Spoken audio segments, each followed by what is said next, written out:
Bible ఎత్తి Bible పల్లె పాడుకుందాం. భలే భలే మాట, బంగారు మాట, బైబిల్లో మాట, యేసు మాట. భలే భలే మాట, బంగారు మాట, బైబిల్లో మాట, యేసు మాట. నా జీవితాన నీ జీవితాన మరువని మాట, యేసు మాట. నా జీవితాన నీ జీవితాన మరువని మాట, యేసు మాట. భలే భలే మాట, బంగారు మాట, బైబిల్లో మాట, యేసు మాట.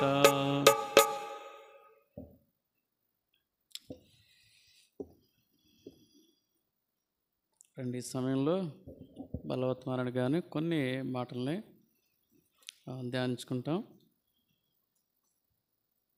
సామెతలు 9:1.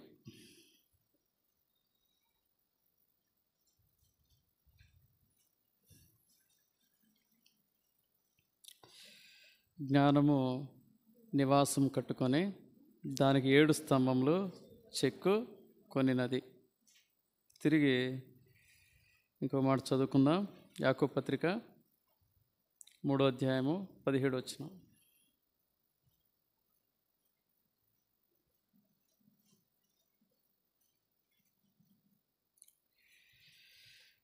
అయితే పైనుండి వచ్చు జ్ఞానము మొట్టమొదట పవిత్రమైనది, తరువాత సమాధానకరమైనది, మృదువైనది, సులభంగా లోబడినది, కనికరముతోనూ మంచి ఫలములతోనూ నిండుకొనినది, పక్షపాతమైనను వేషధారణ అయినను లేనిదినై ఉన్నది. నీతి ఫలము సమాధానం చేయవారికి సమాధానమందు ఎత్తబడను. రండి, ప్రభు సహాయం కొరకు ప్రార్థన చేసుకుందాం. ప్రేమల తండ్రి యేసు ప్రభువా, నీ ఘనమైన ఉన్నతమైన నామాన్ని బట్టి వందనాలు, స్తుతులు, స్తోత్రములు. ప్రభువా, మరి ఉదయకాలం ఆరాధన కొరకే నువ్వు నాతో మాట్లాడుతూ వచ్చిన ప్రతి మాటకే వందనాలు. అవును ప్రభువా, నా సృష్టికర్తవు నీవే తండ్రి. మరి తల్లి గర్భంలో రూపింపబడక మునిపే నీవు నన్ను ఎరిగి తండ్రి, మరి ఈ లోకానికి ప్రభువా నన్ను పంపించినవాడు. ఓ దేవా, అంత మాత్రమే కాక నేను పాపంలో చిక్కబడినప్పుడు నా జీవితంలో తండ్రి విమోచించిన వాడు నీవే ప్రభా. పాపం నుండి విమోచించి నన్ను రక్షించిన వాడు నీవేనని స్తుతిస్తున్నాను. అంత మాత్రమే కాక ప్రభా, ఆత్మీయ జీవితంలో నాకు క్షేమాధారంగా నీవు ఉన్న కారణాన్ని బట్టి స్తుతిస్తున్నాను ప్రభా. మరి నాకు రక్షణకర్తగా నీ ఉండి ప్రభా నన్ను ఆదుకుంటూ, నన్ను బలపరుస్తూ, నా భారాలు భరిస్తూ తండ్రి, మరి ఈ లోకంలో నేను మంచి జీవితాన్ని జీవించగలుగుతున్నానంటే ప్రభా, ఇది కేవలం మీ దయ, మీ కృప, కనికరము నమ్మి స్తుతిస్తున్నాను. నీవే నా ప్రభుడవని నిన్ను కొనియాడుచు ఈ సమయమందు నీ బిడ్డలతో కూడి ప్రభా నిన్ను ఆరాధించుండగా నా ఆరాధన అంగీకరిస్తురమ్మని తిరిగి ప్రభా చదువుకున్న లేఖన భాగాలని మీ చేతులు పెడుతుండగా దీవించి ఆశీర్వదించండి, విరిచి మాకు వడ్డించండి.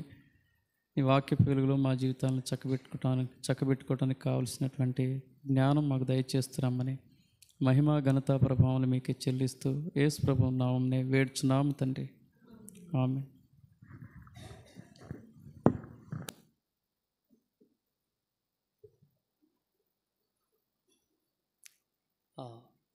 సామెతలు 9:1 ఒక మాట చదువుకున్నాం కదా. సామెతలు దేనికి సంబంధించినవి అంటే మొత్తం దేని గురించి రాయబడతాయి అంటే జ్ఞానం గురించే.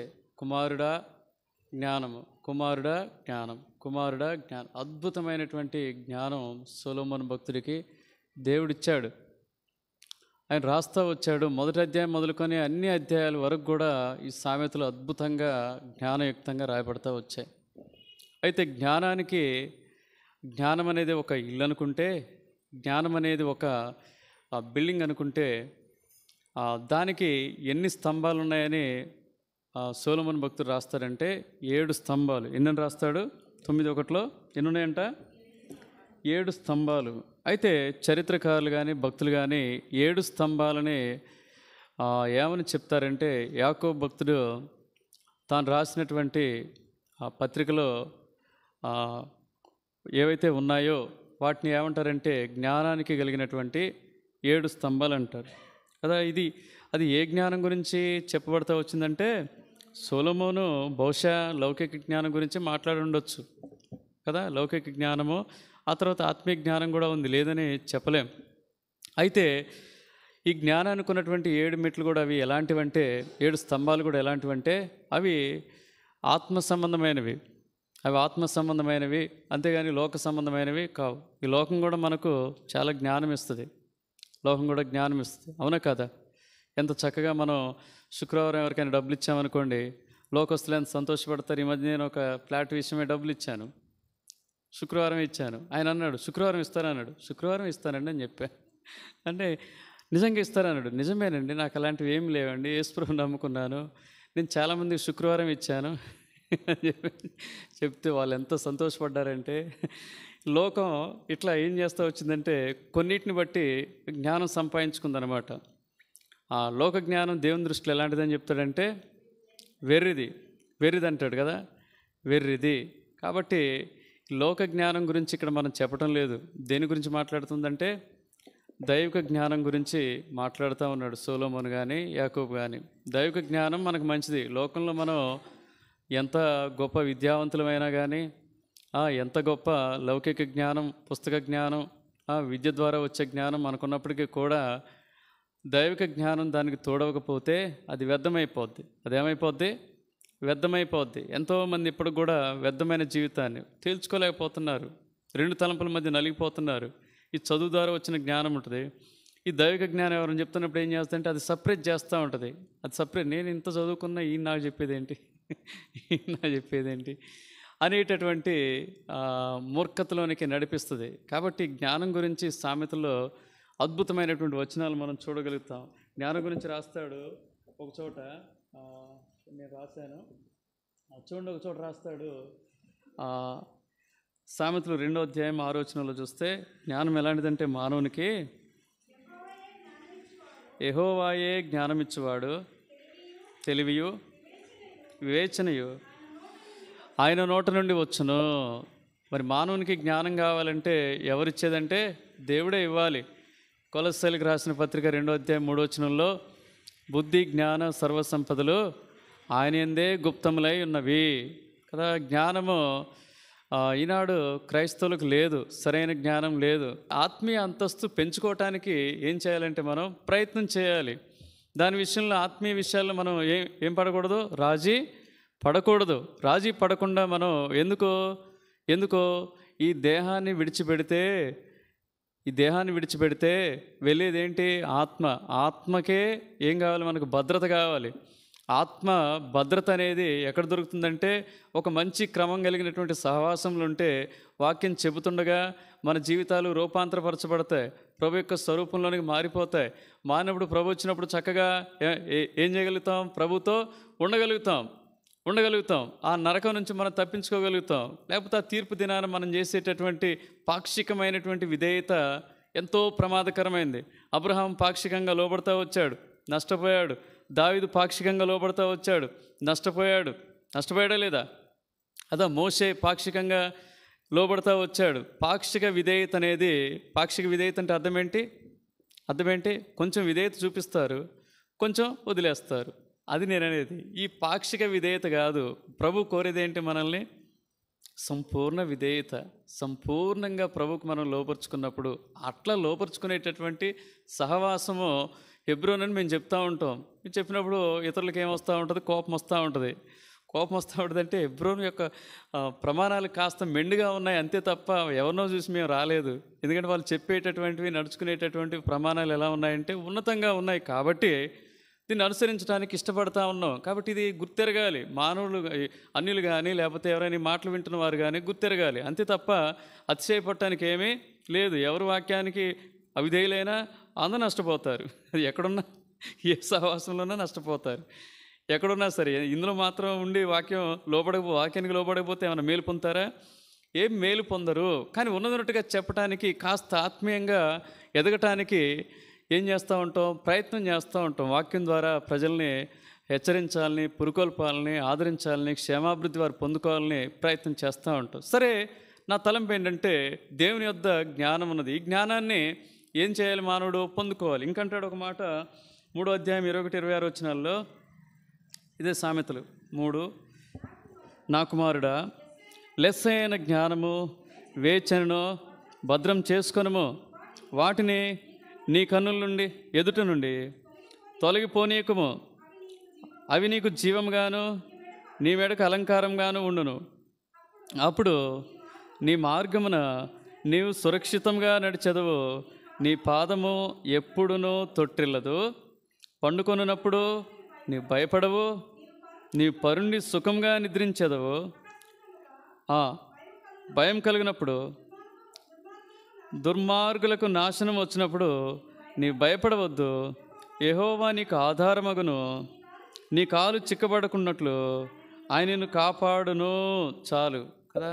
ఈ జ్ఞానం ఏం చేస్తుందంటే అనేక రీతులుగా నీకు సహాయపడుతుంది కదా. ఏ జ్ఞానమో? The wisdom that comes from heaven అంటాడు ఇంగ్లీష్ బైబిల్లో. పైనుండి వచ్చేటటువంటి జ్ఞానము. ఇక్కడది కాదు, పెద్దలు చెప్పింది కాదు, పుస్తకాలు చెప్పింది కాదు, అర్థమైందా? మనకు గురువులు చెప్పింది కాదు కదా. ఏ జ్ఞానం కావాలి? పైనుండి వచ్చేటటువంటి పరలోక సంబంధమైనటువంటి, దేవుని సంబంధమైనటువంటి, వాక్య సంబంధమైనటువంటి జ్ఞానము నీకు నాకు అవసరం. మరి ఎలా? ఆ జ్ఞానం ఎవరికి వస్తుంది? అందరికి దొరికేదేనా? చెప్పండి, అందరూ దొరుకుద్దా? సామెతలు 26:12 అంటాడు, తన దృష్టికి తాను జ్ఞానం అనుకున్న వాడిని మనం ఏం చేయలేం, వాడికి దొరకదు జ్ఞానం. సామెతలు 26:12,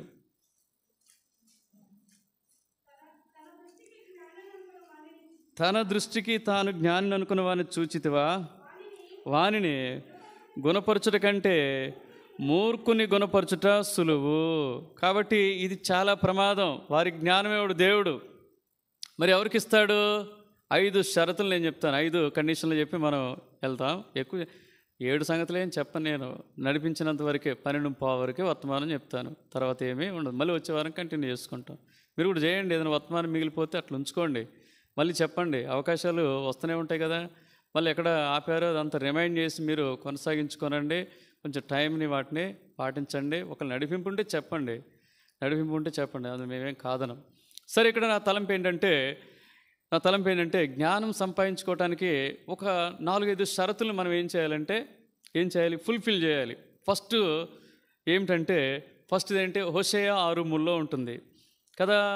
ఏం రాయబడతా వచ్చింది? యెహోవాను గూర్చిన జ్ఞానము సంపాదించుకుందాము రండి. ఎక్కడికి రావాలి? వెరీ గుడ్, మందిరానికి. Very good. ఎక్కడైతే జ్ఞానం ఉంటుందో, దేవుని వాక్యం ఎక్కడైతే ఉంటుందో, దేవుని మాటలు ఎక్కడైతే బోధించబడతాయో, దేవుని సన్నిధి ఎక్కడైతే ఉంటుందో, మొట్టమొదటిగా దేవుని సన్నిధికి వచ్చేటటువంటి అలవాటు ఎవరిలో ఉంటుందో వారికి దేవుడు ఏం చేస్తాడు? జ్ఞానం ఇస్తాడు. ఇది ఒక షరతుని ఫుల్ఫిల్ చేయాలి. అప్పుడప్పుడు వచ్చినప్పుడు కాదు. ఎట్లా జరుగుతుంది చెప్పండి? ఇంత మేము వాక్యం చెప్పగలుగుతున్నామంటే ఇది మాకున్నటువంటి జ్ఞానాన్ని బట్టి కాదు, దేవుడిచ్చినటువంటి కృప ఇది. మేము దాదాపుగా ప్రభు మహిమార్థమే చెప్తున్నాం. దాదాపుగా 2009 నుంచి ఇప్పటివరకు కూడా మేము దేవుని సన్నిధికి దూరంగా లేము. అర్థమైందా? ఏ ఆదివారం మిస్ కాలేదు. పోయిన ఆదివారం తప్పదిగా ఒకటి మిస్ అయింది. పోయిన ఆదివారం మిస్ అయ్యి చాలా బాధపడుతూ వచ్చాను. ఆ పేపర్లు ఎదుటానికి పోయి మిస్ అవుతూ వచ్చాను. అయితే నా జీవితం, నా జ్ఞాపకం ఉన్నంత వరకు కూడా ఏ నియామక కూడికి కానీ, అర్థమైందా, గృహ కూడికి కానీ, బైబిల్ పఠనం కానీ, సంఘ ప్రార్థన కానీ, ఆల్ నైట్ ప్రేయర్ కానీ ఏనాడు కూడా ప్రభు మహిమార్థమే మిమ్మల్ని ప్రోత్సహించడానికి చెప్తున్నాను. ఏం కాలేదు? మిస్ కాలేదు. నేను నా భార్య మిస్ కాలేదు. అది కూడా ఎట్లా? పంక్చువల్. అది కూడా ఎట్లా? నా కుటుంబానికి, పిల్లలకి నేను నేర్పింది ఏంటి? పంక్చువల్. రాకపోతే అనేక పర్యాలు వదిలిపెట్టిపోయాను. మీరు రండి, డబ్బులు ఉంటాయి, తీసుకో. ఎక్కడుంటే ఆమెకు తెలుసు, మీకు చెప్పను. ఎక్కడుంటే ఆమెకు తెలుసు. అది తీసుకొని నువ్వు ఆటో ఎక్కైనా ఏది ఎక్కైనా నువ్వు తర్వాత వచ్చాయి అని చెప్పేసి నేను మందిరానికి పోయేది. ఇది అలవాటు చేశాను. 9 కల్లా మేము అందరం టిఫిన్ చేసి రెడీ అయిపోయి కూర్చున్నాం. ఈరోజు 9:30 ఆరాధన అంటే నువ్వు కనీసం ఇట్లాంటి జ్ఞానం నీకు వద్దా చెప్పు? నీ జీవితాన్ని నువ్వు మార్చుకోవడానికి ఇష్టపడవా చెప్పు? నీ పద్ధతిని నువ్వు మార్చుకోవడానికి ఇష్టపడవా చెప్పు? అందుకని నువ్వు బోధిస్తున్నప్పుడు ఎలా ఉంటుందంటే, ఎలా ఉంటుంది చెప్పండి? నిర్జీవంగా ఉంటుందన్నమాట. ఎండి చేపలు కొరదినట్టుగా ఉంటుంది. కంపు కొడతా ఉంటుంది ఆ బోధ. అందుకనే ఆ బోధ కాదు నీకు కావాల్సింది. నువ్వు ప్రభుతో సరిగ్గా ఉంటే, అర్థమైందా? ప్రభు సన్నిధి నువ్వు సరిగ్గా ప్రేమించగలిగితే, ప్రభుని సరిగ్గా వెంబడించగలిగితే, ప్రభు ఏం చేస్తాడంటే నీకు మంచి జ్ఞానాన్ని, దైవిక జ్ఞానాన్ని నీకు ఇస్తాడు. అందులో ఏ సందేహమో లేదు. రెండోది ఏంటి? యాకోబు 1:5, ఎవరికైనాను జ్ఞానము కొదువుగా ఉన్న ఎడల వాడు అడగాలి. ప్రార్థన చేస్తూ ఉంటారు, కానీ ఏం ప్రార్థన చేస్తూ ఉంటారు? ప్రభా నాకు ఒక ఉద్యోగం ఇవ్వు ప్రభా, ప్రభా నాకు ఒక ఇల్లు ప్రభా, ప్రభా నాకు మంచి ఆరోగ్యం ఇవ్వు ప్రభా. కానీ ఏనాడైనా ప్రభా నాకు దైవిక జ్ఞానం నాకు దయచేయి ప్రభా, ఆత్మీయ జ్ఞానం నాకు దయచేయి ప్రభా, ఏనాడైనా ప్రార్థించావా? ఏనాడు అడగరే?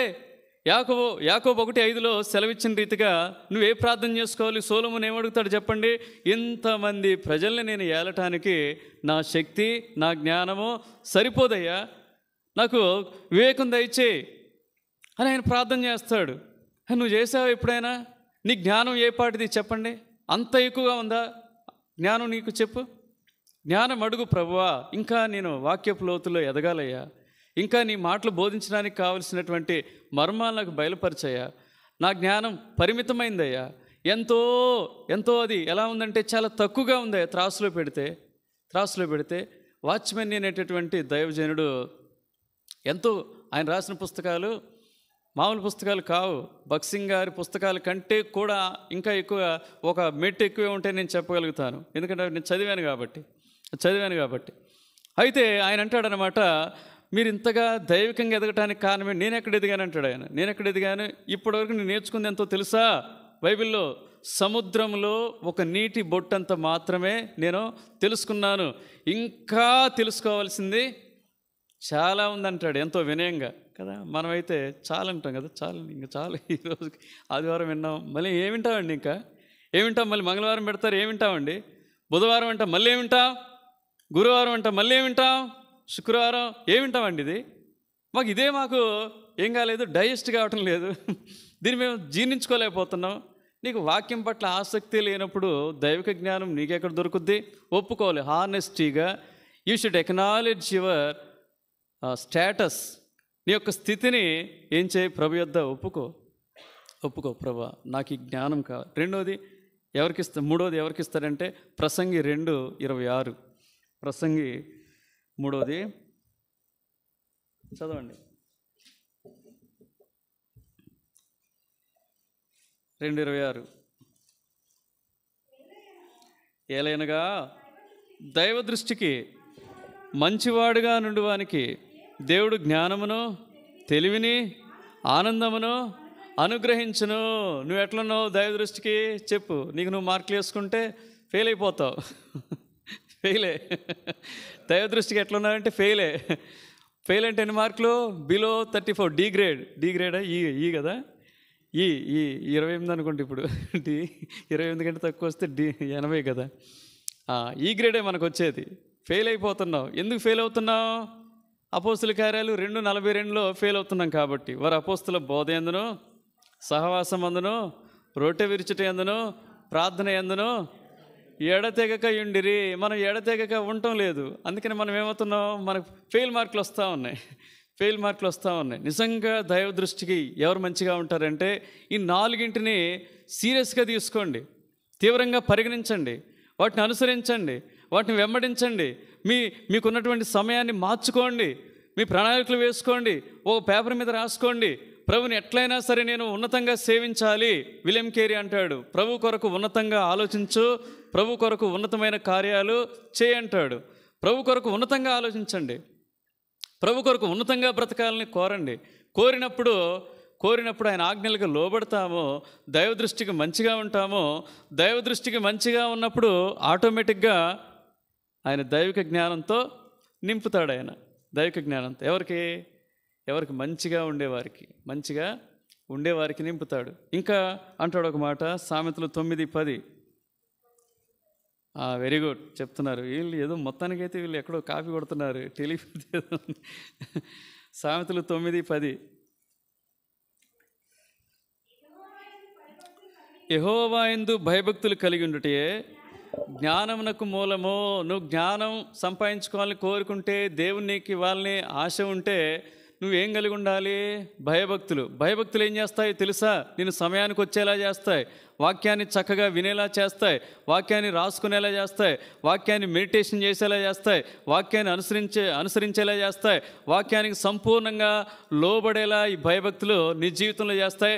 పాపం జోలికి పోకుండా వాక్యానుసారంగా ఈ లోకంలో జీవించి ప్రభువును ఉన్నతంగా హెచ్చించడానికి ఈ భయభక్తులు అనేవి నా జీవితానికి ఎంతో అవసరం అవుతుంది, దోహదపడతాయి. వీటిని ఏం చేస్తున్నాడు మానవుడు? ఖాతరు చేయటంలే.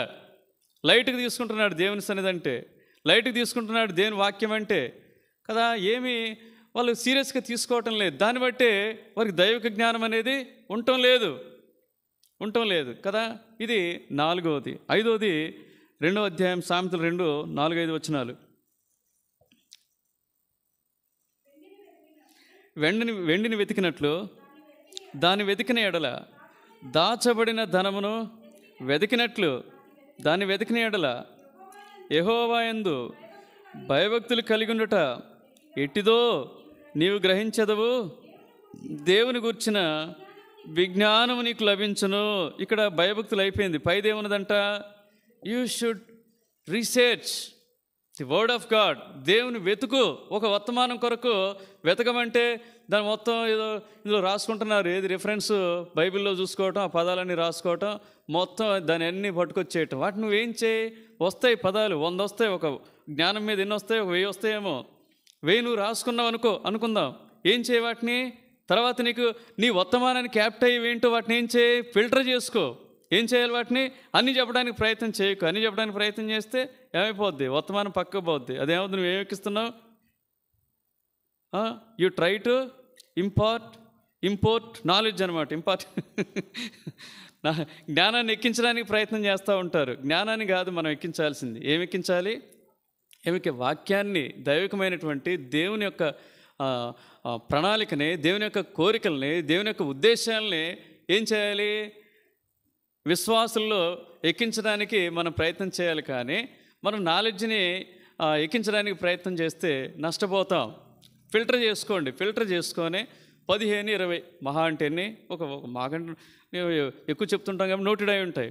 కొన్ని నోటెడ్ అయి ఉంటాయి, సందర్భోచితంగా మేము చెప్తూ ఉంటాం. ఒక 15-20 వరకు మీరు ఏం చేయాలంటే చక్కగా ధ్యానించుకొని ఉంచుకోవాలి. 5వది ఏంటంటే, ఎవరైతే వెతుకుతారో, ఎవరైతే ప్రభు పాదాలను పట్టుకొని గోజాడుతారో వారికి ఏమిస్తాడు దేవుడు? చక్కటి వాక్య పరిజ్ఞానం ఇస్తాడు. చక్కగా వాళ్ళు బోధించగలుగుతారు. చక్కగా సందర్భోచితంగా వాళ్ళు చక్కగా విశ్వాసులకు ఏం కలుగుతుంది?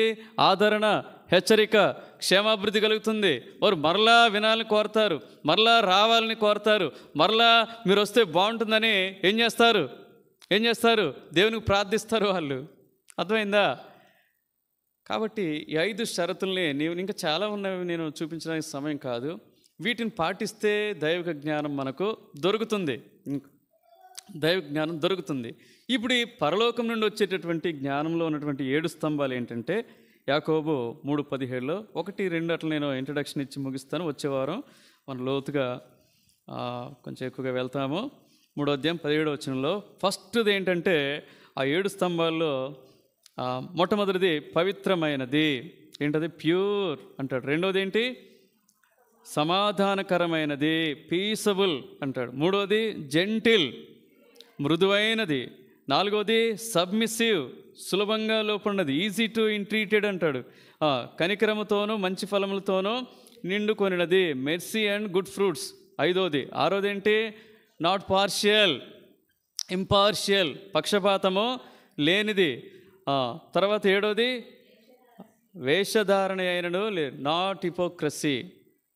ఓకేనా? హిపోక్రసీ లేనిది, కపటము, వేషధారణ లేని. 7 స్తంభాలు ఏమంటారంటే దైవిక జ్ఞానానికి 7 మెట్లు అంటారు. కాబట్టి 7 నువ్వు ఎలా ఉన్నావు చెప్పు?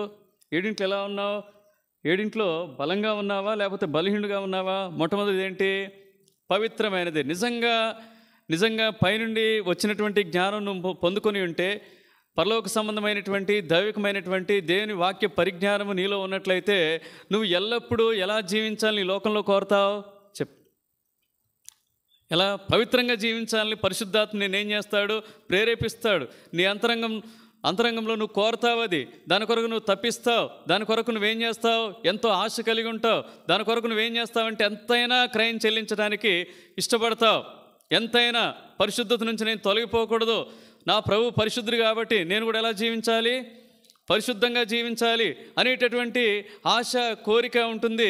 ఎక్కడ కూడా నీ నడతలో కానీ, ప్రవర్తనలో కానీ, చూపుల్లో కానీ, వస్త్రాల్లో కానీ ఎక్కడ కూడా అపవిత్రతకి ఏమివో నీ జీవితంలో చోటివ్వవు. ఒక పక్షి చెప్పాను అంతకుముందు, నేను దేని గురించి చెప్పాను, రాజహంస గురించి చెప్పాను, తర్వాత పిల్లి గురించి చెప్పాను. అవి ఎప్పుడు వాటిని ఎలా పరిశుభ్రంగా ఉంచుకుంటాయో చెప్తా వచ్చాను. ఈ మధ్యాహ్న కాల సమయంలో ఒక కుందేలు వంటి ఒక జీవి ఉంటుంది. కుందేలు వంటి ఒక జీవి, దాని పేరు ఏంటంటే ఎర్మైన్. దాన్ని ఏమంటారు, ఎర్మైన్. ఓకేనా. అది తెల్లగా కుందేలులానే ఉంటుంది, కానీ పొడవాటి తల ఉంటుంది, పొడవాటి మెడ ఉంటుంది కాస్త. అది ఇట్లా బాడీ అంతా భూమి మీద ఉంటుంది, కానీ తల మాత్రం పైకి లేపి చూడగలదు. ఇది ఎడారి ప్రాంతంలోనూ అరణ్యాల్లోనూ జీవిస్తుంది. ఎక్కువ నార్త్ అమెరికా, న్యూజిలాండ్ దేశాల్లో దీన్ని మనం చూస్తాం. అయితే దీన్ని పట్టుకోవటానికి వేటగాళ్ళు, దీని మాంసం చాలా రుచికరంగా ఉంటుందంట. పట్టుకోవటానికి వాళ్ళు ట్రాప్ చేసినప్పుడు ఎంత మాత్రమే దొరకదు. అది ఒక కలుగులోకి పోయిందంటే, అది నివసించే ప్రాంతంలోకి పోయిందంటే వాళ్ళు ఎన్ని ప్రయత్నాలు చేసినా ఏం బయటకు వచ్చే అవకాశం లేదంట. అయితే దానికి ఇష్టమైనది ఏంటంటే, 2 రకాలుగా దాన్ని పట్టుకుంటారు. ఒకటి ఏంటంటే, అది ప్యూర్గా ఉంటేనే, మనలాగా ఎండిపోయిన మాంసం తెచ్చుకుని వండుకోరు కదా. మనం ఇప్పుడు ఫ్రెష్ అడుగుతున్నాం, కానీ అది కూడా ఏం చేస్తుందంటే, అప్పటికప్పుడు కోసి కట్ చేసినటువంటి చికెన్ కానీ, మటన్ కానీ పెట్టినప్పుడు మాత్రమే, ఎర్రగా పెట్టినప్పుడు మాత్రమే అది వచ్చి ఏం చేస్తంట, ఆ ఎర్రను స్వీకరిస్తంట, దొరుకుద్దంట, దాన్ని పట్టుకుంటారంట. ఇదొక పద్ధతి. ఫుడ్ ఎలా ఉండాలి, దానికి ఏ మాత్రం కూడా లేట్ చేసినా, కొంచెం స్మెల్ వచ్చినా, ఆ తర్వాత అది కొంచెం లేటు వలన ఏమైపోద్ది, కమిలిపోయినట్లుగా, లేకపోతే ఇంకా ఒక బ్యాడ్ స్మెల్ అయితే రావచ్చు. ఈ పరిస్థితిలో ఉంటే అది ఏం చేయదంట, అది ఎంత వెయిట్ చేసినా అది రాదంట, అనవసరం అంట. అయితే రెండోది ఇంకొకటి ఏంటంటే, అది ఉండేటటువంటి నివాస ప్రాంతంలో ఏం చేస్తారంటే, కుళ్ళినటువంటి మాంసం వేశారనుకోండి, కుళ్ళింది వేస్తేనంట, అది ఎక్కడ దాక్కున్న దాని సమీపంలో వీళ్ళు చుట్టూ ఎర్రలు ఉంచుతారంట, చుట్టూ వలలు కానీ ఎర్రలు కానీ ఉంచుతారంట. దాని సమీపంలో కుళ్ళినటువంటి మాంసం వేస్తే అది ఎంత మాత్రం సహించలేదంట. అసలు ప్రాణాలు పోయినా పర్వాలేదని చెప్పేసి బయటకు వచ్చి ఆ ఎర్ర పట్టుకునేవాడికి దొరికిపోయి చావటానికి ఆయన ఇష్టపడుద్దంట. దాని పేరేంటి, ఎర్మైన్ కదా. దాని నుంచి ఎంత పాఠం నేర్చుకోగలం. పరిశుద్ధత ఆహారంలో కోరుతా ఉంది, తర్వాత రెండోది తన బ్రతుకులో కోరుతా ఉంది. ఒకవేళ అపవిత్రమైనది ఏదైనా సోకితే, సంభవిస్తే ఏం చేస్తూ ఉన్నది, తన ప్రాణాన్ని కూడా విడిచిపెట్టడానికి వెనకాటం లేదు, కానీ పరిశుద్ధంగా ఉండటానికే ఇష్టపడతా ఉంది. మనం ఎలా ఉన్నాం చెప్పండి. మనం చాలా తేలిగ్గా తీసుకుంటున్నాం అన్ని విషయాల్లో. సులువుగా మాట్లాడుతాం, తప్పుల్ని సులువుగా చూస్తాం, అపవిత్రమైనవి, అవునా, సులువుగా ఆలోచనలు చేస్తాం. ఆ తర్వాత సులువుగా దేవుని వాక్యాన్ని ఏం చేస్తాం పెడచని పెడతా ఉంటాం. ఆ విధంగా కాదు. ఆత్మీయ జీవితంలో ఎలా ఉండాలి. అపోస్తుల కార్యాలు పౌలు భక్తుడు ఒక మాట అంటాడు, 24వ అధ్యాయం 16వ వచనంలో ఏమంటాడు ఆయన, ఎల్లప్పుడూ నా మనస్సాక్షిని ఎలా ఉంచుకున్నానంటాడు. చదవండి. ఎల్లప్పుడూ నా మనస్సాక్షి నిర్దోషమైనదిగాను ఉండునట్లు అభ్యాసము చేసుకొనుచున్నాను. ఎవరి దృష్టిలంట, ఈ విధము చేతను దేవుని ఎడలను మనుషుల ఎడలను ఎల్లప్పుడూ కదా. 2 రకాలుగా మనుషుల దృష్టిలో కూడా ఎవరు కూడా నువ్వు అపవిత్రమైన జీవితాన్ని జీవిస్తున్నావని చెప్పని స్థితి నీలో ఉండాలి. అదేవిధంగా దేవుడు కూడా నువ్వు ప్రార్థనకు వెళ్ళినప్పుడు ఆయన పాపుల మనవి ఆలకించడు. అర్థమైందా? హృదయశుద్ధి కలవారు ధనిలు, వారు దేవుని చూస్తారు. పరిశుద్ధత లేకుండా ఎవడు ప్రభువుని చూడలేడు. కాబట్టి నువ్వు ప్రార్థనకు వెళ్ళినప్పుడు నీ మనస్సాక్షి ఏం చెప్తుంది కదా, మనస్సాక్షి చెప్పుద్ది. ఏం ప్రార్థన చేస్తావు, వాక్యం లేదు, ఏం లేదు, నీ ఇష్టానుసారంగా బ్రతుకుతావు, ఇప్పుడు వచ్చి ప్రార్థన చేస్తావు. నువ్వేమనుకుంటావు, నువ్వు అట్లా అంటావులే, నేను ప్రార్థన చేస్తాను, ఆ దేవుడు ఏం చేస్తాడు, ఇస్తాడు పాపం, ఇస్తాడు నీకు నువ్వు సమర్థించుకుంటూ, నువ్వు రాజీ పడుతూ నువ్వేం చేస్తావు, ప్రభుని ఇస్తావంటే ఇస్తాడా? యోహాను 9:31 అంటాడు, ఆయన పాపుల మనవి ఆలకించడండి. ఆలకించడు. ఇంకేమంటాడు? 68వ కీర్తనలు అంటాడు కదా, ఏమంటాడు? ఆయన పాపం లక్ష్య పెట్టాడు. ఆయన అంతరంగంలో పాపము ఉన్న యెడల నా ప్రార్థన నువ్వేం చేయవు?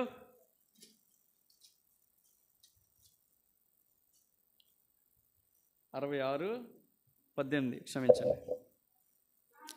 నా హృదయంలో నేను పాపమును లక్ష్యం చేసిన యెడల ప్రభువు నా మనవి వినకపోవను. కాబట్టి ఎంతకాలం నీ జీవితాన్ని నువ్వు అపవిత్రపరుచుకుంటావో చెప్పు. పరిశుద్ధాత్ముడు ఎప్పుడు నీతో చెప్తూనే ఉంటాడు. ఒక కాలికి ముళ్ళు గుచ్చిందనుకోండి, టైం పట్టుద్దా నీలో ఉన్నటువంటి ప్రాణం నీతో చెప్పడానికి? అయ్యో నొప్పి కలుగుతుంది అని చెప్పుద్ది వెంటనే కదా. నువ్వేం చేస్తావు? ముళ్ళని ఏమన్నా ఇట్లా ఉంచుకుంటా, నేను బాగుంటుంది 4 రోజులు అంటావా? ఉండవు, వెంటనే తీసేస్తామండి. ఎగ్జాక్ట్లీ అంతే. కళ్ళ ద్వారా, నోటి ద్వారా, ఆలోచనల ద్వారా జరిగే పాపాన్ని ఎప్పుడైతే పరిశుద్ధాత్మ నీకు ఏం చేస్తాడు? గమనంలోకి తీసుకొస్తాడు. వెంటనే ఏం చేయాలి? దాన్ని ఏం చేయాలి? దారిలో పోతున్నావు, ఓ పెండ మీద చూసుకోకుండా కాలేసావు కదా, అట్లే పోతున్నావు, ఇంటికి పోతావు. ఇంటికి పోయిన తర్వాత చూసుకున్నావు, పెండ ఉంది, అబ్బా భలే ఉంది ఈరోజు అని చెప్పేసి ఇంటికి పోయి అట్లే ఉంటావా? ఏం చేస్తావు? దుర్వాసన, కంపు, చెడుతనం కదా అని వెంటనే కడుక్కుంటాం కదా. భౌతికమైనటువంటి వాటి విషయాల్లో మనం ఎంతో జాగ్రత్తగా ఉంటున్నాం.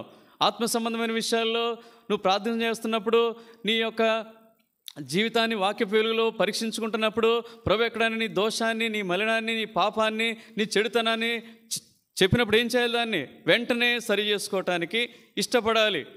ఇష్టపడ్డప్పుడు ఎలా ఉంటుందంటే, హెబ్రీ 9:14-16 వచనంలో ఉంటుందన్నమాట. మనస్సాక్షిని ఎంతో ఏం చేస్తే, మంచి మనస్సాక్షి కలిగి చక్కగా ప్రభు వల్ల పాలు పొందడానికి ఆస్కారం ఉంటుంది. ప్రభు ఏం చేస్తాడు? మనల్ని 14 వచనం చదవండి. నిత్యుడుగా ఆత్మ ద్వారా తను తాను దేవునికి నిర్దోషినిగా అర్పించుకొనిన క్రీస్తు యొక్క రక్తము నిర్జీవ క్రియలను విడిచి జీవం గల దేవుని సేవించుటకు మీ మనస్సాక్షిని ఎంతో ఎక్కువగా శుద్ధి చేయును. కాబట్టి ఈ మధ్యాహ్న కాల సమయంలో ఒకవేళ నువ్వు ఏదైనా రహస్య పాపంలో ఉంటే, చూడకూడని చూస్తూ ఉంటే, మాట్లాడుతూ ఉంటే, ఒకవేళ ప్రభు నీతో పదే మాట్లాడుతున్నప్పటికీ లోబడకపోతే నీకు ఒక ప్రివిలేజ్ ఉంది. ప్రభు సన్నిధిలో నీ యొక్క పాపాన్ని ఒప్పుకో, నీ చెడుత పరిశుద్ధత కలుగుటే.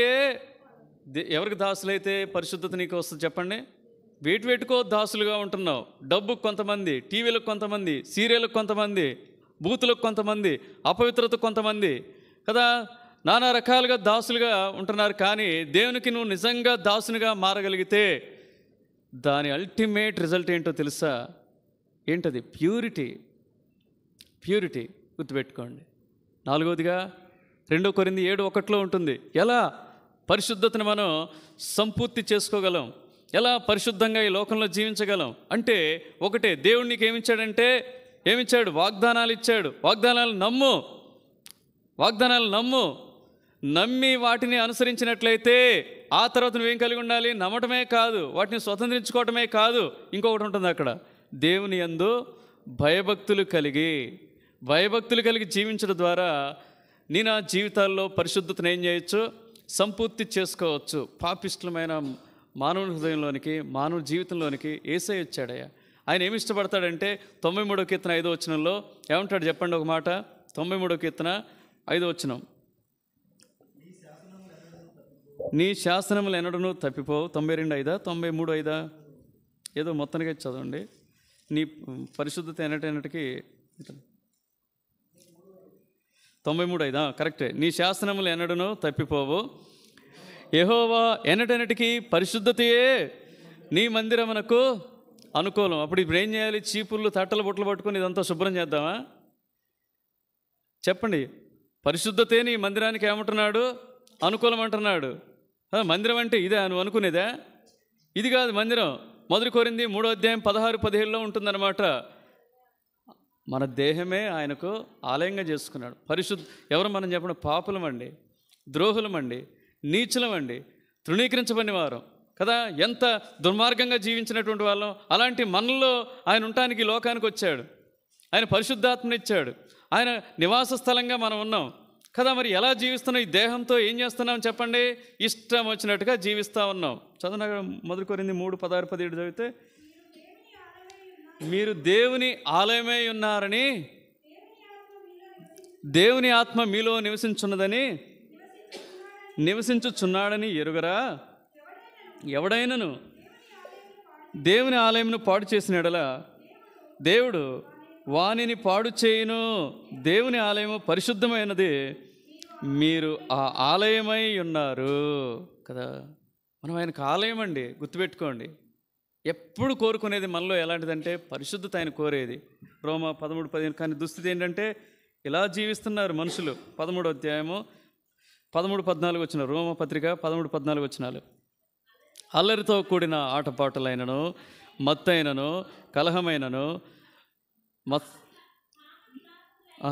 కామ విలాసములైనను, పోకిరి చేష్టలైన లేకయు, కలహమైనను మత్సరమైనను లేకయు, పగటి యందు నడుచుకున్నట్లు మర్యాదగా నడుచుకుందాము.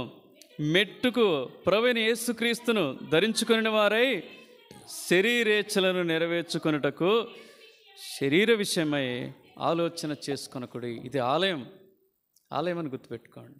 కాబట్టి పైనుండి వచ్చినటువంటి జ్ఞానము, పరసంబంధమైన జ్ఞానము, దేవుడిచ్చినటువంటి జ్ఞానము నీలో ఉన్నట్లయితే నువ్వు ఎన్నటికీ కూడా అపవిత్రమైన జీవితాన్ని జీవించడానికి ఇష్టపడవు, రాజీ పడవు, ఎంత మాత్రం కూడా ఓర్చుకో. వెంటనే ఏం చేస్తావు? ఈ బ్రతుకు నాకు వద్దిలా, నేను బ్రతకడానికి ఇష్టం లేదని చెప్పేసి ప్రభువుని వేడుకొని దాన్ని విడిచిపెట్టి ప్రభువుకు సంపూర్ణంగా మనల్ని మనం లోపరుచుకుంటాం. ఇటు జీవితం నీలో ఉందా? ఒకవేళ ఉంటే పైనుండి వచ్చినటువంటి జ్ఞానంతో నువ్వు నింపబడినటువంటి వ్యక్తివి. లేకపోతే ఇంకా నీకు అవసరమైనది ఈ జ్ఞానం. ఏది? నేను పవిత్రంగా జీవింపచేసే జ్ఞానం ఇది. రెండోదిగా పైన వచ్చే జ్ఞానం ఎలాంటిదంటే, 2 చెప్పేసి ముగించుకుందాం. 2 చాలు. 1 చెప్పుకుందాం. చదవండి. సమాధానకరమైనది, పీసబుల్ కదా, సమాధానకరమైన. ఒకప్పుడు మనకు ప్రభుతో ఏం లేదు, తండ్రితో ఏం లేదు, మనకి కనెక్షన్ కట్ అయిపోయింది. ఈ కనెక్షన్ని ఎవరి ద్వారా భర్తీ అవుతా వచ్చింది? 1 తిమోతి 2:4-5 వచనాల ప్రకారం నరులకును దేవునికిని మధ్యవర్తి ఒక్కడే, యేసు ప్రభు అనేటటువంటి నరుడు, క్రీస్తు యేసు అని నరుడు. ఆయన ఈ లోకానికి వచ్చాడు. ఓవేల్ని ఏం చేస్తా వచ్చాడు? FC 2:16 ప్రకారం సంధి చేసి సమాధానపరిచాడు. దేవునితో ఏం చేశాడు? మనల్ని సమాధానపరిచాడు కదా. ఈ సమాధానపరిచినటువంటి మనం ఏం చేస్తున్నాం చెప్పండి? ఈ లోకంలో ఇతరులకు సమాధానం లేకుండా జీవిస్తున్నాం. ఇది మన దుస్థితి కదా. ఇతరులకు సమాధానం లేకుండా ఏం చేస్తున్నావు? జీవిస్తా ఉన్నావు. నిన్ను బట్టి నీ కుటుంబంలో సమాధానం ఉండదు, అర్థమైందా? నిన్ను బట్టి నీ ఆ వీధిలో సమాధానం లేదు, నిన్ను బట్టి దేవుని సంఘంలో సమాధానం లేదా చెప్పండి? నిన్ను బట్టి ఒకవేళ నీ బంధువులతో నీకు సమాధానం లేదా చెప్పు? ఇది కాదు కదా జీవితం. పైనుండి వచ్చిన జ్ఞానము నీకున్నట్లయితే ఎలా జీవించగలుగుతావు, ఎలా జీవిస్తావో తెలుసా? అంతటా నువ్వు ఏం కోరుతావు చెప్పండి? ఎక్కడైనా పనిచేసే స్థలంలో కానీ, ఉంటున్న స్థలంలో కానీ, వ్యక్తిగత జీవితంలో కానీ మనుషులందరితో కూడా ఎలా ఉంటారు చెప్పండి? ఎలా ఉంటారు? సమాధానం కలిగి ఉంటారు. ఉండట్లేదే. కొంతమంది నీకు విరోధులు ఉంటున్నారు. ఎందుకుంటున్నారు? కొంతమంది నీకు శత్రువులు ఉంటున్నారు. ఎందుకుంటున్నారు? కొంతమంది నువ్వు సహించలేకపోతున్నావు. ఎందుకు ఇలా జరుగుతుంది? నీకు పైనుండి వచ్చిన జ్ఞానము లేదు. నిజంగా ఉంటే నేను కూడా పులిపీఠం మీద నేను చెప్పగలుగుతున్నాను. నన్ను ఎవరైతే దూషించారో, ఎవరైతే నన్ను హేళన చేస్తూ వచ్చారో, ఎవరైతే నన్ను కొట్టారో కూడా చెప్తాను. ఎవరైతే కొట్టారో వారందరితో నేనేం పొందుతా వచ్చాను చెప్పండి? సమాధానం పొందుతా వచ్చాను. నేను పోయి మాట్లాడాను. నన్ను నేను తగ్గించుకున్నాను. ఎందుకు ఈ సమాధానం ఉండదు మనిషిలో చెప్పండి? ఎందుకు సమాధానం లేని వ్యక్తులుగా సమాజంలో తిరుగుతూ ఉంటారు? There are 3 reasons. 3 రీజన్స్. ఎవరైనా చెప్తారా? 3 రీజన్స్ ఏంటవి? మొట్టమొదటిగా యోబు 22:21, ఆయనతో సహవాసం చేసిన యెడల నీకేం కలుగుద్ది? అంటే నీకేం లేదు, నువ్వు సమాధానంగా ఉండట్లేదంటే నీకేం లేదు, ప్రభుతో సరైనటువంటి కనెక్షన్ లేదు, కనెక్షన్ లేదు. ఆయన మాటలు వినటం లేదు, ఆయనకు లోబట్టం లేదు, అర్థమైందా? ఆయనతో సరైనటువంటి సహవాసంలో నువ్వు లేవు కదా. అంతే కదా. ఇప్పుడు ఒక స్నేహితుడు ఇంకో స్నేహితునితో ఇద్దరు మంచిగా దోస్తులుగా ఉంటూ రహస్యాలని చెప్పుకుంటున్నారు, ఇచ్చిపుచ్చుకుంటున్నారు అనుకోండి, ఆ కనెక్షన్ ఎలా ఉంటుంది? దృఢంగా ఉంటుంది. ఇది లేదు నీ జీవితంలో, నా జీవితంలో లేని కారణం చేత ఏం కోల్పోతాం? గట్టిగా చెప్పండి అండి. సమాధానం కోల్పోతావు. ఒకవేళ ఈ స్థితిలో ఉన్నావా? సరి చేసుకుని జీవితాన్ని. రెండోదిగా దేన్ని బట్టి కోల్పోతాం చెప్పండి? కొలసి 3:12-15 ఉంటుందన్నమాట. నువ్వెవరినైనా ఈ లోకంలో క్షమించకపోతే నీకేముండదు, నీ హృదయంలో ఉండదు, సమాధానం ఉండదు, అంతే, గుర్తుపెట్టుకో. అలాంటి వాళ్ళు ఉండకూడదు. అబ్రహాం లింకన్ అంటాడు, ఏమంటాడు? నా శత్రువుల కొరకు నేను చేయగలిగినటువంటి ఏకైక పని ఏదైనా ఉందంటే వారిని నేను మిత్రులుగా చేసుకోవటం. అంటే ఏం చేస్తాడంటే ఏం చేస్తాడు చెప్పండి? తగ్గించుకుంటాడండి, క్షమిస్తాడండి వాళ్ళని. ఒకసారి అబ్రహాం లింకన్ జీవితంలో జరిగినటువంటి సంఘటన చెప్తాను. ఏం జరిగిందంటే ఒకసారి ఆయన అమెరికా అధ్యక్షుడు అవుతాడు. అధ్యక్షుడైన తర్వాత ఈ పెట్టుబడుల విషయమై అందరినీ ఒక గ్యాదర్ చేస్తాడు. అప్పుడు కొంచెం ఆర్థిక సంక్షోభంలో దేశం ఉన్నప్పుడు పెట్టుబడిదారులు అందరినీ కూడా పిలిచి ఏం చేస్తారంటే ఒక మీటింగ్ ఏర్పాటు చేస్తాడు. పెద్ద పెద్ద ధనవంతులు వస్తారు, కూర్చుంటారు ఆ యొక్క సెనేట్లో. కూర్చున్న తర్వాత, మరి సెనేట్ అంటారో పార్లమెంట్ అంటారో మనకైతే తెలియదు, కాంగ్రెస్ అనుకుంటా. అమెరికా పార్లమెంట్ ఏమంటారు? కాంగ్రెస్సా? కాంగ్రెసేనా? అందులో కూర్చుంటారు. కూర్చున్న తర్వాత అబ్రహాం లింకన్ లేచి మాట్లాడుతుండగా ఒక వ్యక్తి, ధనవంతుడైనటువంటి ఒక వ్యక్తి ఏం చేస్తాడంటే లేచి నిలబడి ఏం చేస్తాడు? తన కాలుకున్నటువంటి బూటును లేపి చూపిస్తారనమాట. ఇదిగో మీ తండ్రి కుట్టినటువంటి బూటిది. అంటే అర్థం ఏంటి? నువ్వు మాకు చెప్పొచ్చావా? నువ్వు చెప్పులు కుట్టుకునేటోడివి, నువ్వు మాకు చెప్పొచ్చావా అని చెప్పేసి అబ్రహాం లింకన్ని హేళన చేయాలని, తక్కువ చేయాలని చూస్తారనమాట. అప్పుడు అబ్రహాం లింకన్ ఎంత చక్కగా కదా, ఆయన అమెరికా అధ్యక్షుడు, ఏం చేయొచ్చు? ఆయన్ని జైల్లో పెట్టచ్చు, కొట్టచ్చు, అవునా, దూషించవచ్చు, ఏమైనా చేయొచ్చు. కానీ ప్రభు నెరిగిన వ్యక్తి, సమాధానం కోరే వ్యక్తి కాబట్టి ఆయన అన్నాడు అనమాట, అయ్యా నీ ఒక్కడు బూటే కాదు, ఎంతోమంది ధనవంతులు, మా నాన్న బతుకున్న కాలంలో ఇక్కడ కూర్చున్న ధనవంతులు ఎంతోమంది బూట్లు మా నాయన కుట్టుండొచ్చు. మా నాయన అందులో నేర్పరి, ఒకవేళ మీ బూట్లలో సరిగా ఏదైనా కుట్టకపోతే అది నా దగ్గర పట్టుకురండి, నేను కూడా ఏం చేస్తాను, నేను సిగ్గుపోను, మా నాయన నాకు ఆ పని నేర్పాడని చెప్పేసి వినయంగా చెప్తాడు.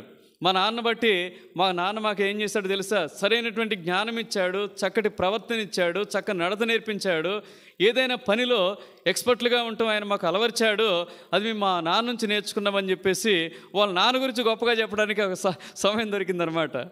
అందరూ కూడా ఎవరైతే హేళన చేయాలని చూస్తాడో వాడు సిగ్గుపడి ఏం చేస్తాడు? కూర్చుంటాడు. ఏం కోరుతున్నాడు చెప్పండి? అంతరంగంలో పగ కోరటంలే కదా, ఆయన శిక్షించాలని కోరటంలే. ఏం కోరుతా ఉన్నాడు చెప్పండి? సమాధానం కోరుతా ఉన్నాడు కదా, సమాధానం కోరుతా ఉన్నాడు. దావీదు కూడా తన జీవితంలో ఏం కోరుతా వచ్చాడు? ఈ కొలసి 3 ఈ చదువుకుందాం. మనం ఎవరినైనా క్షమించకపోతే మనం ఎప్పటికి కూడా ఏం పొందుకోలేము? పీస్ ఆఫ్ మైండ్ ఉండదు మన జీవితాల్లో.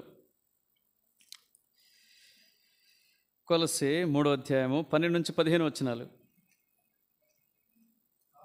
కాగా దేవుని చేత ఏర్పరచబడిన వారును పరిశుద్ధులను ప్రియులైన వారికి తగినట్లు మీరు జాలిగల మనస్సును, దయాళుత్వమును, వినయమును, సాత్వికమును, దీర్ఘశాంతమును ధరించుకొనుడి. ఎవడైనను తనకు హాని చేసనని ఒకడు అనుకున్న ఎడల ఒకరినొకడు సహించుచు ఒకరినొకడు క్షమించుడి. ప్రభు మిమ్మల్ని క్షమించులాగన మీరును క్షమించడని చెబుతూ ఇప్పుడు అంటాడు ప్రాముఖ్యమైన మాట. వీటన్నిటిపైన పరిపూర్ణతకు అనుబంధమైన ప్రేమను ధరించుకొనుడి. క్రీస్తు అనుగ్రహించు సమాధానము మీ హృదయంలో ఏలుచుండనీయుడి. ఎప్పుడు క్రీస్తు అనుగ్రహించే సమాధానం మనలో ఉంటుందంటే నువ్వు పైవన్నీ చేస్తేనే హృదయంలో కలవరం ఉంచుకున్నా, పగ ఉంచుకున్నా, ఆ తర్వాత అసూయ ఉంచుకున్నా, ద్వేషం ఉంచుకున్నా, క్షమించని మనసు ఉంచుకున్నా నువ్వు పీస్ ఆఫ్ మైండ్ ఏం చేస్తావు? కోల్పోతావు. అందుకనే 2 వ్యక్తుల జీవితాన్ని చూపిస్తాను, దావీదు, సౌలు. అసలు సౌలు నిద్రపోయి ఉంటాడా రాత్రి ఎప్పుడైనా? నిద్రపోయాడు, అరణ్యాలు నిద్రపోయాడు కదా, నిద్రపోయి ఉంటాడు కదా. సౌలు దావీదు చూస్తే దావీదు ఎప్పుడు కూడా ఏం కోరుతా ఉంటాడు చెప్పండి? మీరు ఎప్పుడు ఏం కోరుతా వచ్చాడు చెప్పండి? ఏం కోరుతా వచ్చాడు? సౌలుని చంపుదామని చూశాడా? శత్రుత్వం పెంచుకోవాలని చూశాడా? ఏం చేస్తా వచ్చాడు? ఎప్పుడు కూడా సౌలుతో సమాధానమే కోరాడు. ఒక అన్యుడు చెప్తాడు దావీదు గురించి. దావీదు గురించి సాక్ష్యం ఎవరు చెప్తారంటే ఒక అన్యుడు చెప్తాడు. రండి, ఒక చోట ఉంటుంది, చదవండి. 1 సమూయేలు గ్రంథం 29:4. 1 సమూయేలు గ్రంథం 29:4. అందుకు ఫిలిష్తీయులు సర్దారులు అతని మీద కోపపడి ఈ మనుషుణ్ణి నీవు నిర్ణయించిన స్థలంలోనికి తిరిగి పోనిమ్ము. అతడు మనతో కలిసి యుద్ధమునకు రాకూడదు. యుద్ధమందు అతడు మనకు విరోధి అవునేమో. దేని చేత? అతడు తన యజమానునితో సమాధానపడును. మన వారి తలలను ఛేదించి తీసుకొని పోవుట చేతనే కదా తన యజమానునితో సమాధానపడును. అయితే శత్రువులు గ్రహించారు దావీదు యొక్క ప్రయత్నం ఏంటి? అనేక అరణ్యాల్లో తిరుగుతూ ఉన్నాడు. ఏంటి ఆయన ప్రయత్నం అంటే సౌలుతో సమాధానపడాలి, మరలా తాను రాజ్యంలోనికి రావాలి, తన కుటుంబం దగ్గరికి రావాలి, తన కుటుంబాన్ని చూసుకోవాలి, ఒకవేళ ప్రభు అనుమతిస్తే ఆ రాజ్యాన్ని ఏలాలి. ఇది దావీదు యొక్క లక్ష్యం. అంతేగాని సౌలును చంపాలనో, సౌలుతో గొడవ పెట్టుకోవాలనో, సౌలు కీడు జరగాలనో కోరే వ్యక్తి కాదు ఈయన. నిజంగా హృదయపూర్వకంగా నువ్వు సమాధానం కోరితే దావీదు వలె జీవించు. 2 పర్యాయాలు దొరుకుతాడు. ఎవరు? సౌలు. రండి మీకు చూపిస్తాను. 1 సమూయేలు గ్రంథం 24వ అధ్యాయము 8వ వచనం నుంచి కొన్ని వచనాలు చదువుకుంటూ పోండి. 24వ అధ్యాయము. ఈయన ఎక్కడుంటాడు? మొట్టమొదటిగా ఎన్గెది అరణ్యంలో దాక్కుంటాడు. ఎవరు? దావీదు. ఇప్పుడు చదవండి ఇక్కడ జరిగినటువంటి సంగతి 8 నుంచి 23 వచనాల వరకు. అప్పుడు దావీదు లేచి గుహలో నుండి బయలు వెళ్ళి, నా ఏలినవాడా రాజా అని సౌలు వెనక నుండి కేకవేయగా సౌలు వెనక చూచెను. దావీదు నేల సాష్టాంగపడి నమస్కారం చేసి సౌలుతో ఇట్లనెను, దావీదు నీ కీడు చేయని ఉద్దేశించున్నాడని జనులు చెప్పిన మాటలు నీవెందుకు వినుచున్నావు? ఆలోచించుము. ఈ దినమున యెహోవా నిన్ను ఎలాగు గుహలో నా చేతికి అప్పగించెనో అది నీ కండ్లారా చూచితివే. కొందరు నిన్ను చంపుమని నాతో చెప్పినను నేను నీ యందు కనికరించి ఇతడు యెహోవా చేత అభిషేకం నొందినవాడు గనుక నా ఏలిన వారిని చంపనని నేను చెప్పి తిని. ఇప్పుడు దావీదు తన గురించి చెప్తా వచ్చాడు. ఎందుకు తరుముతున్నావని చెప్తూ 11వ వచనం చదువు. నా తండ్రి చూడుము, ఇదిగో చూడుము, నిన్ను చంపక నీ వస్త్రపు చెంగు మాత్రమే కోసి తిని గనుక నా వలన నీ కీడు ఎంత మాత్రమును రాదనియో, నాలో తప్పిదము ఎంత మాత్రమును లేదనియో నీవు తెలుసుకొనవచ్చును. నీ విషయమై నేను ఏ పాపమును చేయవాడనై ఉండగా నీవు నా ప్రాణం తీయవలని నన్ను తరుముచున్నావు. నీకును నాకును మధ్య యెహోవా న్యాయం తీర్చును. యెహోవా నా విషయమై పగ తీర్చును కానీ నేను నిన్ను చంపను అని తాను ఎంతగా తగ్గించుకుంటాడంటే మిల్లనేనంటాడు. ఈగని, దోమని, నలిని అని చెప్పేసి మొత్తాన్ని తాను తగ్గించుకుంటాడు. ఏం కోరుతా ఉన్నాడు? మొత్తం బయలులాజ్యం మనం చూస్తే దావీదు ఏం కోరుతా ఉన్నాడు? సౌలుతో సమాధానం కొరకు వెంటాడుతూ ఉన్నాడండి, సమాధానం కోరుతా ఉన్నాడండి. సౌలేమో ఏం కోరుతా ఉన్నాడు? పగ కోరుతా ఉన్నాడు. ఎప్పుడైతే నా జీవితంలో సమాధానం కోరుతామో హెచ్చించబడతాం. గుర్తుపెట్టుకోండి, హెచ్చించబడతాం. కింద రాస్తాడు, దావీదు శపించలేకపోగా ఏమంటాడంటే, సౌలు దావీదుని శపించలేకపోగా ఒక మాట అంటాడు. 18వ వచనం చదవండి. మీరు ఫాస్ట్గా చదవట్లే, అందుకనే వర్తమానం లేట్ అవుతుంది.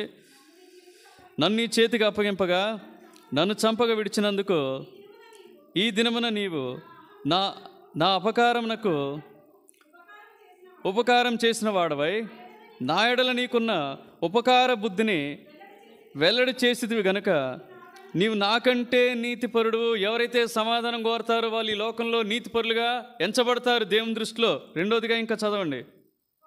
ఒకనికి తన శత్రువు దొరికిన ఎడల మేలు చేసి పంపివేయునా ఈ దినమున నీవు నాకు చేసిన దాన్ని బట్టి యెహోవా ప్రతిగా నీకు మేలు చేయును. గుర్తుపెట్టుకో, you will become righteous first of all, later you will receive reward. అర్థమైందా? దేవుడు నీకేమిస్తాడు? బహుమానం ఇస్తాడు. నా జీవితంలో నేను అనేక పర్యాయాలు నేను చేసినటువంటి పనులను బట్టి, తగ్గింపుని బట్టి, సమాధాన పడినటువంటి కారణాన్ని బట్టి దేవుడు నన్ను ఉన్నత స్థితిలో ఉంచాడని చెప్పడానికి నేను సందేహించను. గుర్తుపెట్టుకో, ఇక్కడ కూర్చున్న నీవు ఒకవేళ ఈ దుస్థితిలో ఉంటే సమాధాన పడలేని దుస్థితిలో ఉంటే అత్తతోనా, మామతోనా, భార్యతోనా, కోడలతోనా, లేకపోతే ఇతరులతోనా, ఇంకెవరైనా ఉంటే నీ కుటుంబ సభ్యులతోనా సమాధానం లేని స్థితిలో ఉంటే నువ్వు ఎన్నటికీ కూడా ఆత్మీయంగా ఏం చేయలేవు, ఎదగలేవు, ఆత్మీయంగా మేలు పొందుకోలేవు, దేవుని దృష్టిలో నీతిమంతుడు కాలేవు. ఆ తర్వాత దేవుడు నిన్ను ఉన్నతంగా హెచ్చించడానికి దేవుడు ఏం చేయడానికి లేదే. నువ్వు ఆయన చెప్పినది చేస్తే కదా మేలు చేస్తారండి. గుర్తుపెట్టుకోండి. మత్తయి సువార్త 23:12 ఉంటుందన్నమాట. తన్ను తాను తగ్గించుకునేవాడు హెచ్చింపబడును, తను తాను హెచ్చించుకునేవాడు. మరి తగ్గించుకుంటేనే ఏం దొరుకుద్ది చెప్పండి? అంటే ఇద్దరు లాగుతూ ఉన్నారు, లాగుతూ ఉంటే ఏమైపోద్ది? మధ్య తెగిపోవచ్చు. ఇద్దరు లాగుతూ ఉంటే ఏమైపోద్దండి? తాడు తెగిపోవచ్చు. అదే ఒకళ్ళు ఆగారనుకోండి, ఏమవుతుంది? ఇద్దరు కలుసుకుంటారు. ఒకళ్ళు తగ్గించుకున్నారనుకోండి, ఏమవుతారు? శ్రీని ఏమవుతారు? ఇద్దరు ఒకవైపు వస్తారు, ఇద్దరు ఏమవుతారు? కలుసుకుంటారండి. అంతేకాదు ఇంకా మేళ్ళు ఉన్నాయి చూడండి. ఇంకొక రెండో పర్యాయం మరలా ఎక్కడ? జీప్ అరణ్యంలో దొరుకుతాడు. ఎవరు? దావీదు సౌలు దావీదు దొరుకుతాడు. అక్కడ కూడా సౌలును వదిలిపెడతాడు దావీదు. వదిలిపెట్టిన తర్వాత అక్కడ ఇంకొన్ని ప్రశస్తమైన మాటలు మనం చూస్తాం. రండి, 26వ అధ్యాయం 17 నుంచి 25 వచనాలు. 26వ అధ్యాయం 15 నుంచి. సౌలు దావీదు స్వరం ఎరిగి, దావీదా నాయనా, ఇది నీ స్వరమే కదా అని అనగా, దావీదు ఇట్లా నేను, నా ఏలినవాడా, నా రాజా, నా స్వరమే, నా ఏలినవాడు నా దాసునిలాగు ఎందుకు తరుముచున్నాడు? నేనేం చేసి తిని నా వలన ఏ కీడు నీకు సంభవించును? రాజా, నా ఏలినవాడా, నీ దాసుని మాటలు వినుము. నా మీద పడవలనని యెహోవా నిన్ను ప్రేరేపించిన యెడల నైవేద్యం చేసి ఆయన శాంతిపరచవచ్చును. అయితే నరుల వలనైనను నిన్ను ప్రేరేపించిన యెడల వారు యెహోవా దృష్టికి శాపగ్రస్తులగుదురు. వారు నీవు దేశమును విడిచి అన్యదేవతలను పూజించమని నాతో చెప్పి యెహోవా స్వాస్థ్యమునకు హత్తుకొనకుండా నన్ను వెలివేయుచున్నారు. నా దేశమునకు దూరంగాను యెహోవా సన్నిధికి ఎడంగాను నేను మరణము నొందకపోవదును గాక.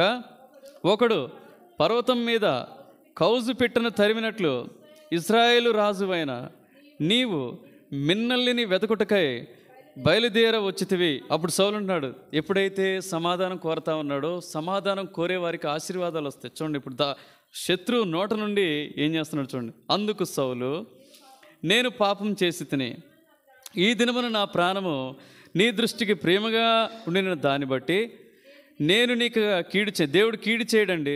దావీదా నాయనా, నాయతో తిరిగి రమ్ము, వెర్రివాడనై నేను బహుతప్పు చేసి తిననగా. దావీదు, రాజా, ఇదిగో నీ ఈట నా యొద్దనున్నది, పనివారిలో నొకడు వచ్చి దాన్ని తీసుకొని వచ్చును. యెహోవా ఈ దినము నిన్ను నాకు అప్పగించినను, నేను యెహోవా చేత అభిషేకం నొందిన వాణ్ణి చంపనొల్లకపోయినందున ఆయన నా నీతిని నా విశ్వాస్యతను చూచి నాకు ప్రతిఫలం దయచేయను. చిత్తగించుము. ఈ దినమున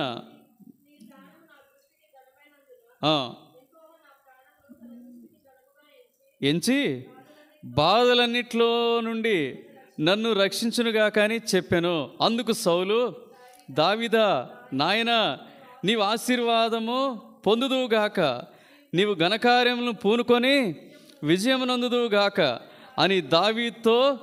ఏమి మేలండి! ఒక్కసారి నిన్ను తగ్గించుకొని ఇతరులతో సమాధాన పడాలని నువ్వు కోరినట్లయితే ఇక్కడ ఎన్నున్నాయి చూడండి. మేలు, ఆ తర్వాత ఆశీర్వాదాలు, తర్వాత ఇంకేమిటో ఆశీర్వాదాలు అంటే ఘనకార్యాలు పూలుకొని ఏమవుతావంట? విజయాన్ని పొందుతావు. బాధలన్నింటిలో ఉండి ప్రభు ఏం చేస్తాడు? నిన్ను రక్షిస్తాడు కదా. అందుకనే పౌలు భక్తుడు తిమోతికి తర్వాత దేవుని సంఘాలకు రాస్తూ ఏమంటాడు తెలుసా? ఏమంటాడు? దేన్ని వెంటాడమంటాడు? నీతిని.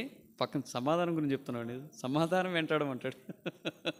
సమాధానం వెంటాడమని చెప్తారు. రండి, 1 పేతురు 3:10 కానీ 2 తిమోతి 2:22 కానీ.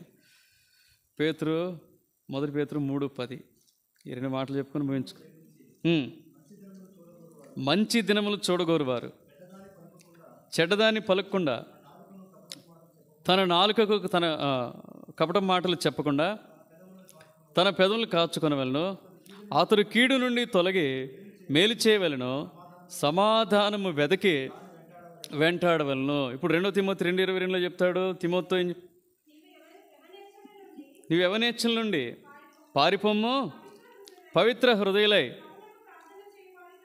ప్రభువునకు ప్రార్థన చేయవారితో కూడా నీతిని, విశ్వాసమును, ప్రేమను, సమాధానమును వెంటాడము.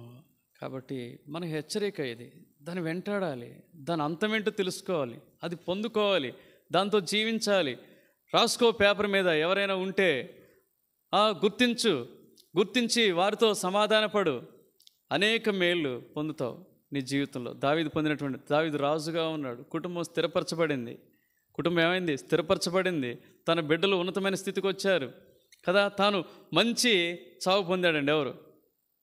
నువ్వు అట్లే పొందుతావా చెప్పండి? సమాధానం లేకుండానే ఇతరుల పట్ల నువ్వు గొడవలు, కక్షలు ఇవన్నీ పెంచుకొని అట్లా ఉండి మరణిస్తే ఏం ఉపయోగం చెప్పండి? ఏమైనా ఉపయోగమా?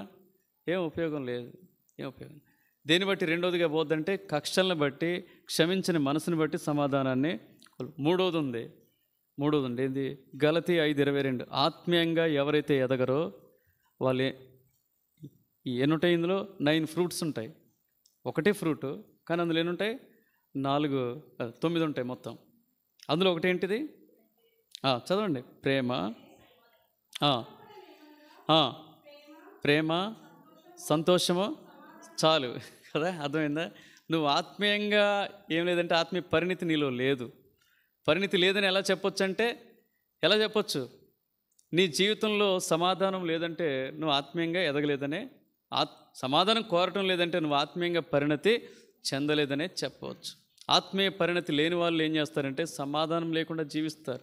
వాళ్ళు కోరరు, ఈ లోకంలో కోరరు, సమాధానం కోరకుండా భ్రష్టులుగా జీవిస్తారు. కాబట్టి ఈ మధ్యాహ్న కాల సమయంలో పైనుండి వచ్చేటటువంటి జ్ఞానము నీకున్నదా? ఆ జ్ఞానం ఎలాంటిదంటే నువ్వు పవిత్రంగా జీవించడానికి అది దోహదపడుతుంది. ఇప్పటికీ నువ్వు అపవిత్రమైన జీవితాన్ని జీవిస్తూ ఉంటే ఆ జ్ఞానం నువ్వు ఇంకా పొందుకోలేదని ఒప్పుకో. రెండోది ఏంటంటే సమాధానం.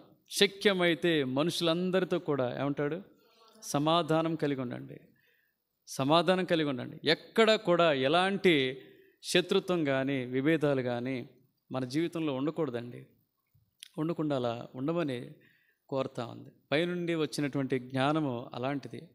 ఎవరైతే ఇటు జీవితాన్ని కలిగి ఉంటారో వారు దైవికమైనటువంటి జ్ఞానం కలిగి ఉన్నవారు. కాబట్టి ఇలాంటి అనుభవంలో లేకపోతే మనం జీవితాన్ని ప్రభు వాక్యపు వెలుగులో పరీక్షగా తెలుసుకుందాం, ఒప్పుకుందాం, విడిచిపెడదాం. సామరస్యంగా, సమాధానంతో ఈ లోకంలో జీవిద్దాం. దేవుడి మాటలు దీవించును గాక.